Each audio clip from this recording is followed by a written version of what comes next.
Hey guys, welcome to another adventure of Malibu and Dad. Well, today we're in Central Florida at the Maitland History Museum and Art Center. So kind of neat. It's a little different, but come along with us and let's check it out.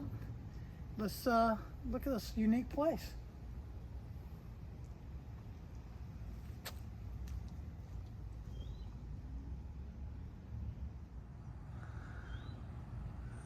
So the front of the museum is very neat looking. A lot of Aztec type art. And we're gonna go over here to this section here. This is where they have the telephone museum. And there's a cultural center across the street. And we'll check some of that out too. So the founder and builder of this place was Jules Andre Smith, and this was his art studios here in Maitland, Florida. And now it's kind of been broken up into a series of art museums slash history center. So let's go take a look, and kudos to Mr. Smith for having this cool art studio.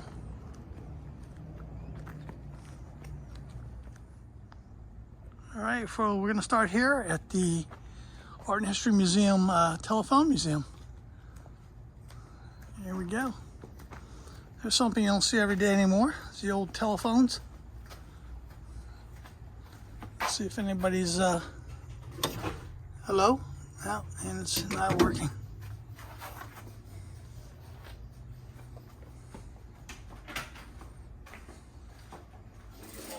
So here's a telephone switching room.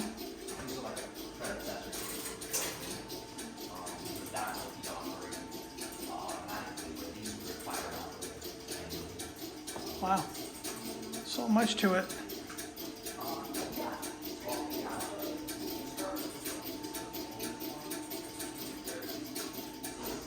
That crazy machine. Step-by-step switch. The operator would do, they lift up the first cord, this is called a receiving cord, and they put it into 61, which allows them to talk to the operator. And they would say, oh, how may I direct your call? Who's my call? And the phone person would say, oh, I want to speak to John Doe on line 30. This is switching your phone cable. They would pick up a second cord. This is called a connecting cord. Wow. And they put it into 33, so the two That's people crazy. have a conversation. And then does John get a phone call? Yes, that's how it is. So it's not the first caller that calls the new person, it's the operator who calls for them. All the different telephones. Technically, yes, but keep in mind they're not doing one call at a time. They're doing a dozen calls a minute, so it's a very busy process. They're really like. Yeah, if they have a free moment, they could. I don't think they would have. Like I said, they're working a mile a minute, so didn't really have a whole lot of free time. Now this is a very small switchboard. This only goes to 115. But if you see that picture here, you could have a switchboard 1,000 strong. And it would always require multiple operators to keep it working. I guess there was no such thing like you didn't have to pay for time. Or how much. So if you spent 20 minutes on the phone or 20 hours on the phone, it was just going to be the same price. Once we figured out, these phones are probably worth $5,000. These things are antiques, and Disney loves to, both of those phones are probably $5,000 worth. Very, very valuable. I wonder what this is. I love the old phone So, booths made out of wood. nowadays, on our phone right there on the That. display, you can see the time, and if you want, I actually remember these. The temperature, whatever. But before this, what this It's a machine little would dialer. be for, they would call this, its own phone number. So people would call that to figure out what's. And that's the way they made phone calls back in the day, guys. So they, Wasn't all cell it's phones. now 12 o'clock noon and it's 85 degrees outside. So this would have their own phone number, and this machine, which would calculate the temperature and time, this would be on the roof of a building. It's like now with Google, if we need to like find out like. We don't even have to, it's right there. Yeah. Look, press a button, We 12:49, basically yeah. internet. Yeah, exactly. So this was their way of getting some information. So they'd call the number and say, oh, it's 85 degrees outside, it's noon. That's what they did. Classes are very few and far between. Only 3 left, I believe it says there. Should be. Dang. I didn't even know these existed until I started working here. It's an interesting piece for sure. It's really cool to be. All right, so we're going to demonstrate Darlene calling me. Hello, Mr. Green here. You know what? This will probably be our oldest. Malibu says hello. At least of them that are in the. Hi, Mally. The first one on the top left in the Hi. display case is the oldest. Bye-bye. This will be the second, and then this will probably.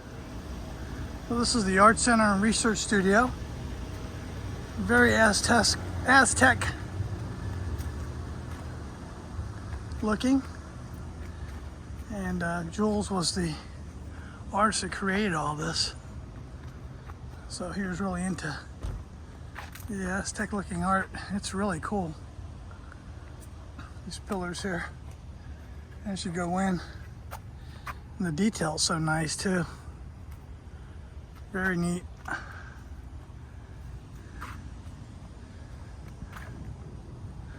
It's the chapel courtyard. They do weddings here and gatherings.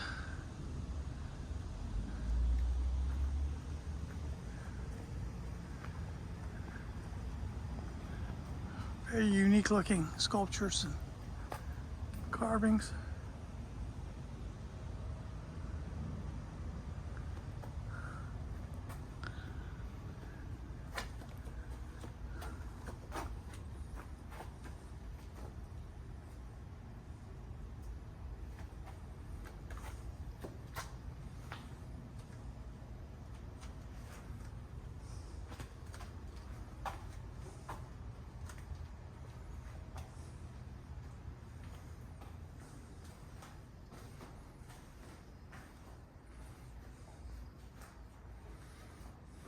Very different.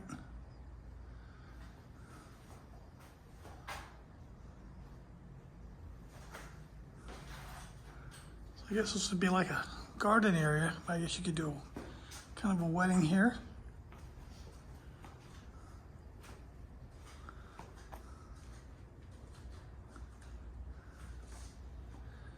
It's very Christian oriented because it says in his service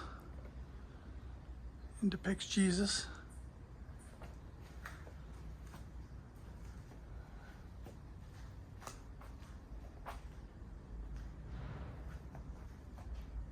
It looks like Jesus' teachings.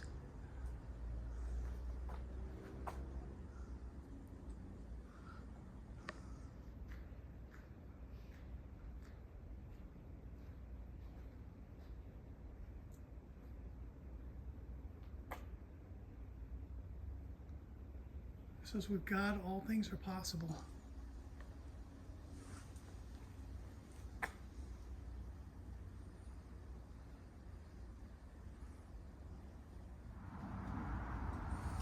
As we go into this corridor,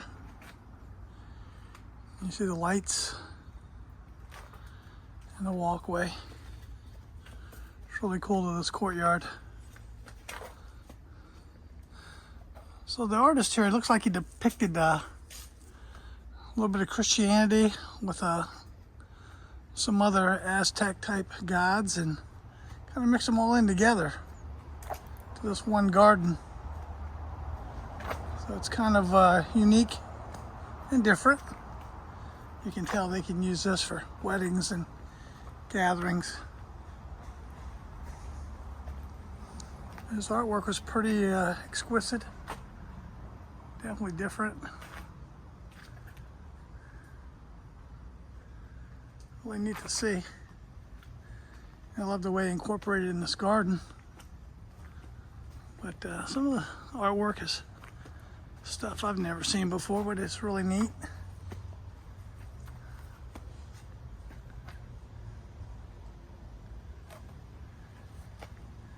The depiction there is kind of cool.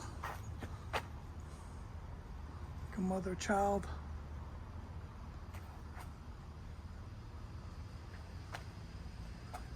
And the fencing here with the soldiers. Really neat. Beautiful courtyard.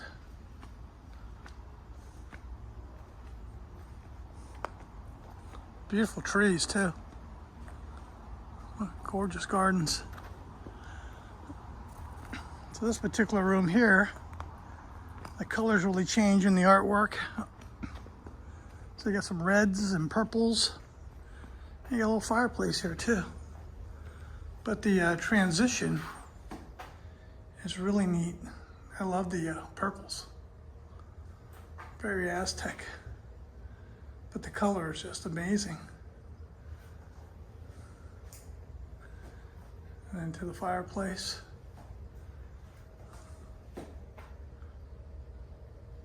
Very different artwork, for sure. Another courtyard. More art on the wall. This is different.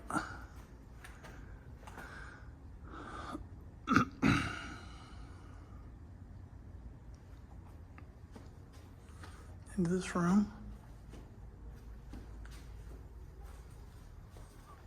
Huh. Look at that crazy piece there.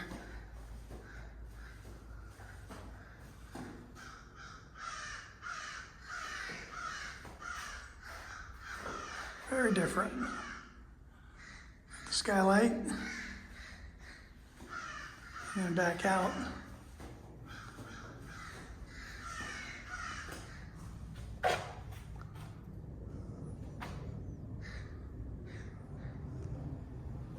And as you walk back out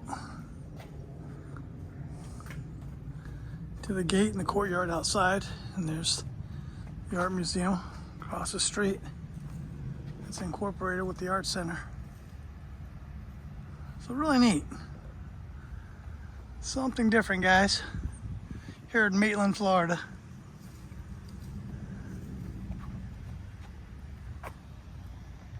And Malibu's having a good time. Here's a neat little bridge. Covered Bridge Park.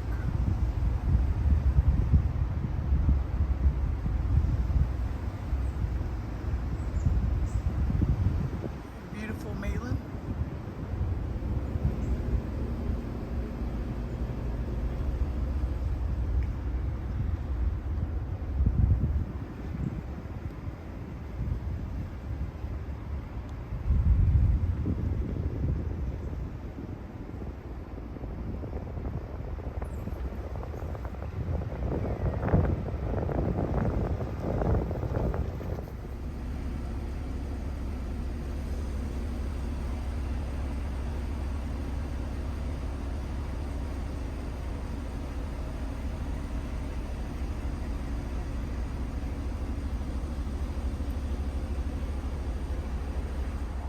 So this is the entranceway to Lake Lily Park. Just a beautiful area.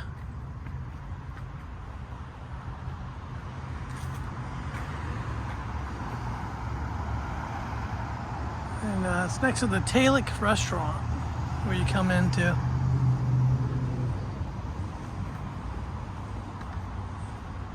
You can check out the park. The park's very beautiful.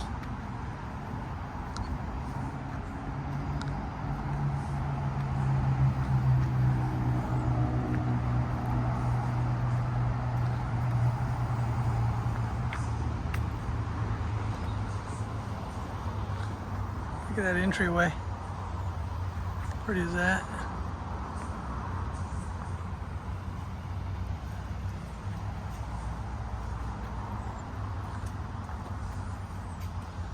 Beautiful cobblestone walkway. And this is Black Bear Trail.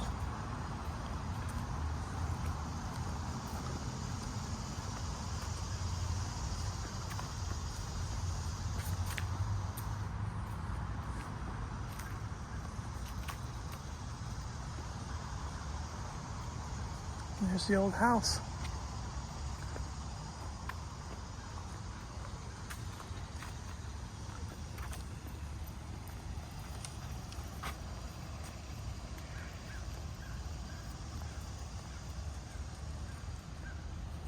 It's beautiful here, guys.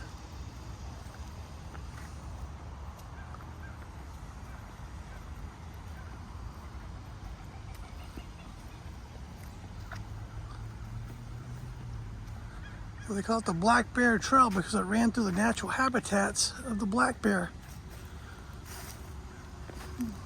Let me do that. This is part of the Art and History Museum. This is the old home here.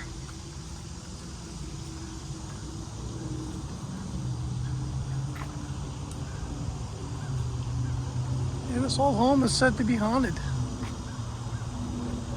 And I think they do ghost tours here. Supposedly her restless spirit peers through those windows upstairs and out here. It's the old Waterhouse here in Maitland. And that's the Waterhouse Museum home.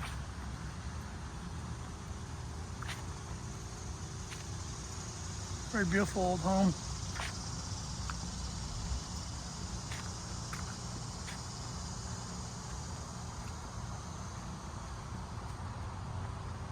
And a big museum now. Should be opening up soon. Maybe we get a chance to see the interior.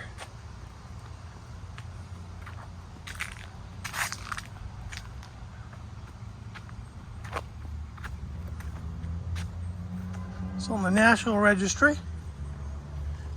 And this is the Waterhouse Residence Museum. Pioneered settler, Carpenter William Waterhouse, built this residence in 1884, starting a new life in Maitland with his wife and 2 children. Step inside and tour this beautifully restored home, capturing a moment in time. Picture of the family. And there's William Waterhouse. Here's the home, guys.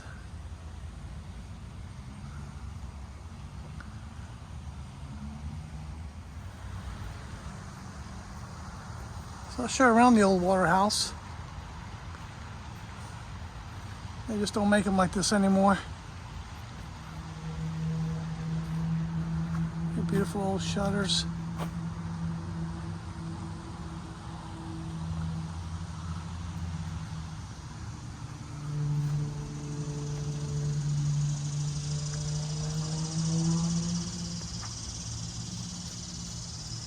This is the Learning Garden and the Carpenter Museum shop.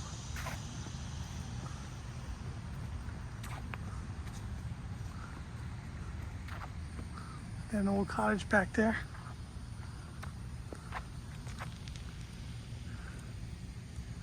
This is the back side of the old house.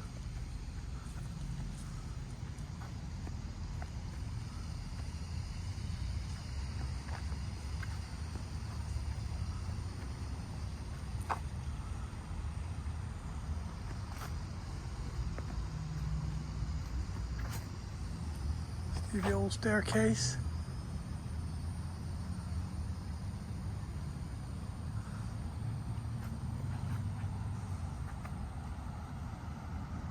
Just a beautiful park, though. Like I said, with the entry room, this would have been really something Entryway. special events, It's beautiful. gatherings. The family wouldn't normally spend any time in here. Pictures of the family. They would utilize things that Mr. you would see in Waterhouse. the day. For example, every man had a when he got mustache. married. They had their mustache cuffed, so things would get into the teacup. Mr. Waterhouse, like I said, he was a craftsman as well as an architect, so he built a lot of the furniture in this house. He built these 2 pieces right here. Like he designed it? Yeah, oh yeah, he designed it and built it all by himself. Oh, He it's did all this beautiful. work, yeah.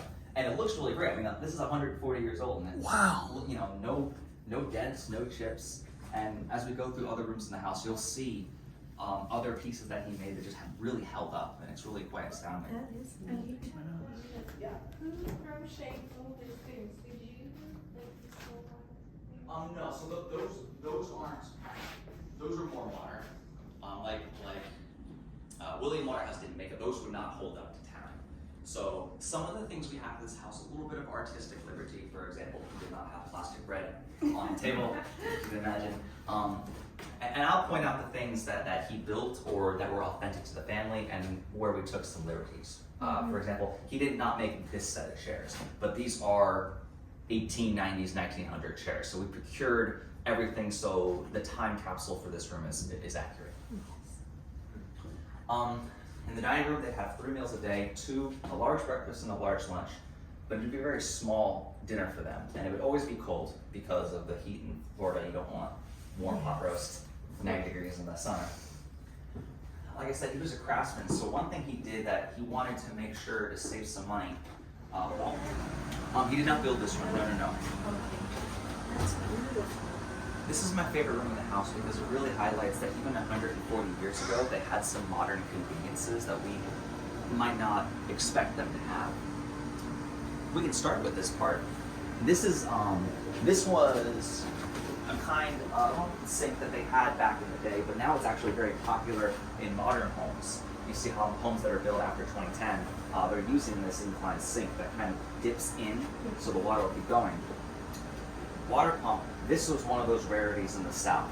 No one else in Maitland had this. They brought this from New York. This was able to pump water directly from the lily. Almost fall over and break it. So like I said, upper middle class give them a little bit of amenities that most people would not have. And cold would radiate into this side where they can keep their eggs and their milk.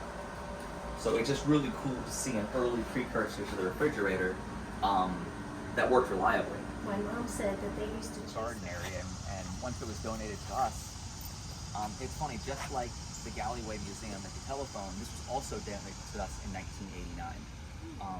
Coincidence, also. But you see, we haven't really, we kind of let it the way it was left. When William Waterhouse passed away in 1923, other members of the family who had since moved out to other parts of the country, they came back. And they kind of lived here as almost like a community. They built 2 other buildings here, the yellow buildings where other family members could live. So they kind of had their own Waterhouse family community here. I can't take you inside it because it's a death trap. You walk in there and you just jump, you're gonna go straight through the floorboard. Wow. But what's really, I can let you peek inside, and what's really cool about it, because it's so dangerous and no one's allowed in, it has been left undisturbed for 140 years. All of these tools that are on the wall were last touched by Waterhouse himself. So I've been petitioning my boss to try to find a way to repair this stuff so we can actually go in there without a risk. But it's really cool because this is exactly the way it looked when he last touched it. Wow, It's an attic upstairs where he was working on a couple more pieces. that's remarkable.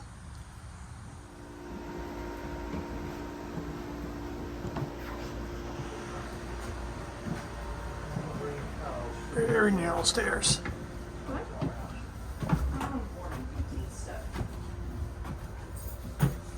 Ooh.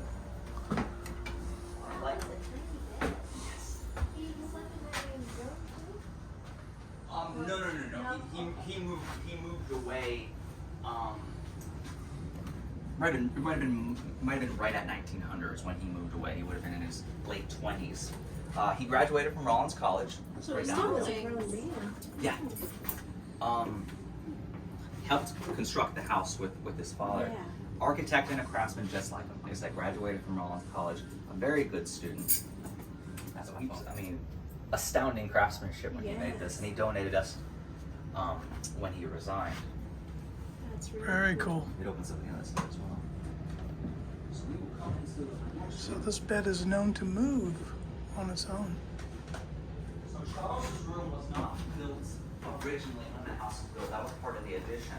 This would have been the nursery originally and stuff like that. And then it became partly a sewing room and then partly a waiting room for Mrs. Waterhouse's friends. She would be inside putting on her dress and putting on her face.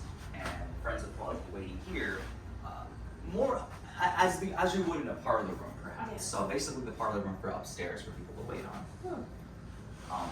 We got another morbid piece here. In the 1840s to the 1860s, there was a morbid practice where, unless you were wealthy, you were only getting a picture once a year for Christmas, right? You didn't have these in your phones in your pocket. So if a child or a family member passed away, before that picture could be taken, they would prop a metal rod through their shirt to keep them upright, put makeup on their face, open their eyes, and they would take photographs of the corpse for remembrance. Luckily, we don't have that tradition anymore. Yes. When that went out of fashion in the 1870s, there was a new fashion that went in until about the 19-teens, which was braiding artistic designs from deceased family members' hair. Yes. So that is all Waterhouse corpse hair, which luckily has also gone out of vogue. Yes.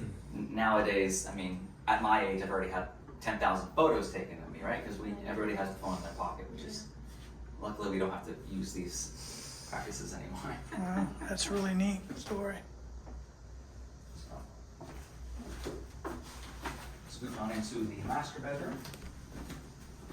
Now this entry here would have been curtained because, like I said, an example of how you want to save money on doors. So he'd have This this. is funny the way it's kind of like this here. It is interesting, isn't it?